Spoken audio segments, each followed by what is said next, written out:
2025 के केंद्रीय बजट में बिहार को मिली बड़ी सौगातों पर मुख्यमंत्री नीतीश कुमार गदगद नजर आए। दरअसल सीएम नीतीश कुमार ने प्रधानमंत्री नरेंद्र मोदी और केंद्रीय वित्त मंत्री निर्मला सीतारमण को धन्यवाद करते हुए अपने मीडिया प्लेटफॉर्म एक्स पर एक पोस्ट करते हुए कहा कि केंद्रीय बजट सकारात्मक एवं स्वागत योग्य है। केंद्र सरकार का ये बजट प्रगतिशील एवं भविष्योन्मुखी है। इस बजट के माध्यम से केंद्र सरकार द्वारा देश के विकास की गति को और बढ़ाने के लिए कई कदम उठाए गए हैं। बजट में बिहार के लिए जो घोषणाएं की गई हैं, उनसे बिहार के विकास को और गति मिलेगी।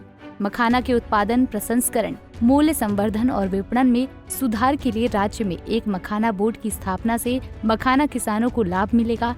राज्य के भविष्य की जरूरतों को पूरा करने के लिए बिहार में ग्रीनफील्ड हवाई अड्डों की सुविधा प्रदान करने से अंतर्राष्ट्रीय उड़ानों की संख्या बढ़ेगी, जिससे यहाँ के लोगों को काफी फायदा होगा। साथ ही राज्य के आर्थिक विकास को गति भी मिलेगी।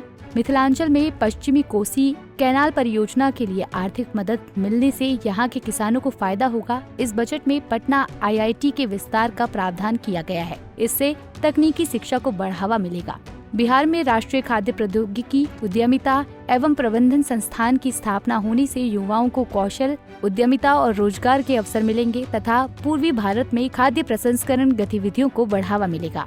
इनकम टैक्स स्लैब में 12 लाख रुपए तक की छूट मिलने से मध्यम वर्ग को काफी राहत मिली है।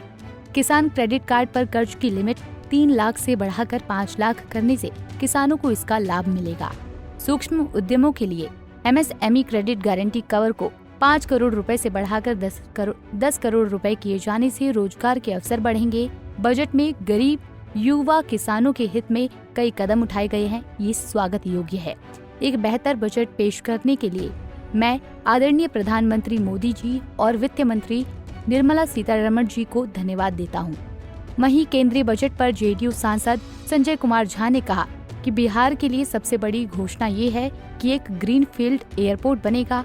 मखाने की वैश्विक मांग है। मखाना बोर्ड के गठन से बहुत लाभ होगा। ये एक बड़ी घोषणा है। पश्चिमी कोसी नहर पूरे मिथिला के लंबे समय से लंबित मांग थी, जिसके लिए वित्त मंत्री ने घोषणा की है। कुल मिलाकर बजट बिहार के लिए सुखद है। मध्यम वर्ग को दी गई कर छूट एक बहुत बड़ी घोषणा है, राहत है। बिहार के लिए सबसे बड़ा तो अनाउंसमेंट ये है कि एक ग्रीनफील्ड एयरपोर्ट आएगा। इंटरनेशनल एयरपोर्ट एक बड़ा अनाउंसमेंट है। उसी तरह मखाना बोर्ड जो बनेगा, 85% 90% मखाना मिथिला एरिया, कोसी एरिया में होता है और इतने किसान उससे जुड़े हुए हैं। तो मखाना बोर्ड बनने से उसका आजकल ग्लोबल डिमांड है मखाना का, तो उसका मार्केटिंग, उसका जितना FPO है उनको लिंक करके करना, ये एक बड़ा अनाउंसमेंट है बिहार के लिए। वेस्टर्न कोसी इरिगेशन सिस्टम, पश्चिमी कोसी नहर, पूरा मिथिला एरिया का कितना लॉन्ग पेंडिंग डिमांड था, उसके लिए वित्त मंत्री जी ने अनाउंसमेंट किया है।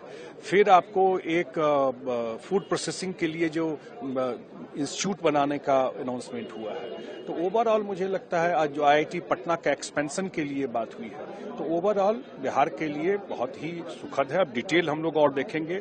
अब 100 स्पेशल डिस्ट्रिक्ट है उसके लिए, या जो सबसे बड़ा अनाउंसमेंट जो मिडिल क्लास के लिए जो टैक्स में छूट दिया गया है, जो 12 लाख रुपए, ये एक बहुत बड़ा राहत, बहुत बड़ा अनाउंसमेंट प्रधानमंत्री जी के द्वारा किया गया। बता दें कि देश का आम बजट पेश करने के दौरान वित्त मंत्री निर्मला सीतारमण ने बिहार के लिए एक बड़ा ऐलान किया है। केंद्रीय वित्त मंत्री निर्मला सीतारमण ने कहा कि